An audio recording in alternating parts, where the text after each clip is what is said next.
కులం వద్దు, కులంతో వద్దు, అన్ని కులాలు కావాలి. ముందు ఆయనే కులం గురించి మాట్లాడింది కూడా. అవును. కాకపోతే ఆయన అనేది కూడా అదే, వీళ్ళు ఉట్టి కులముద్ర వేసుకోవడం వల్ల నష్టపోయారు. పవన్ కళ్యాణ్ అట్ట కులముద్ర వేసుకుని నష్టపోడు, స్ట్రాటజిక్ గా ఉంటాడు. ఒక కులం అనేటటువంటిది నీకు వెనుదనుకోవడానికి, కమ్మ చంద్రబాబుకైనా రెడ్డి జగన్ కైనా వెనుదనుగు ఉండాలి కానీ డైరెక్ట్ గా చెప్పకూడదు. ఈయన గతంలో చెప్పాడు, ఇప్పుడు ఆ తప్పులు సరి చేసుకుంటున్నాడు. చేసుకుని అందరి నాయకుడు అనిపించుకోవాలనుకుంటున్నాడు పవన్ కళ్యాణ్. అందరి నాయకుడు అనిపించుకునే క్రమంతో పాటు ఇంకొకటి ఏంటంటే, ఆయనకున్నటువంటి వీరాభిమానుల ఇగో చూసినప్పుడు, అంటే యంగ్స్టర్స్ వాళ్ళు అసలు వీళ్ళని నాయకులుగా యాక్సెప్ట్ చేయరు. హరిరామ జోగేనో ముద్రగడ పద్మనాభానో యాక్సెప్ట్ చేయరు. వాళ్ళు నువ్వే దేవుడు మాకు, వాళ్ళెంత ఆఫ్టర్ ఆల్ అంటారు. దానికి ఈయన కట్టుబడి ఉంటాడు, ఈయనకి అదే కావాలి.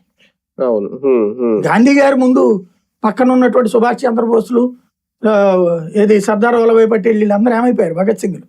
పుట్టి గాంధీ గారి గురించి చెప్పుకుంటారు కదా. ఇప్పుడు వీళ్ళ పార్టీ గాంధీ. ఆయన కాపు సామాజిక వర్గం ఒక వాయిస్ మిస్ అయిందా? కొంత బలం తగ్గినట్టేనా ముద్రగడ? ఒకటి మన ఇంటి పెద్ద మిస్ అయినట్టు ఫీల్ అవుతారు అంతే. అంటే చాలా మంది ఫీల్ అవుతారు, అన్ని పార్టీల వాళ్ళు కూడా ఫీల్ అవుతారు. నేను అబ్జర్వ్ చేసింది ఏంటంటే, ఇంకొకటి ఒక ఆస్పెక్ట్ లో మెచ్చుకోవాల్సింది, ప్రభుత్వం కూడా బాధ్యతగా వ్యవహరించింది. ఎదురు కూర్చుని అంత్యక్రియలు చేయిస్తున్నారు వాళ్ళు, అది ఒక ఆస్పెక్ట్. వీళ్ళ గౌరవం వీళ్ళు కాపాడుకున్నారు, వాళ్ళ ఆత్మగౌరవం వాళ్ళు కాపాడుకున్నారు.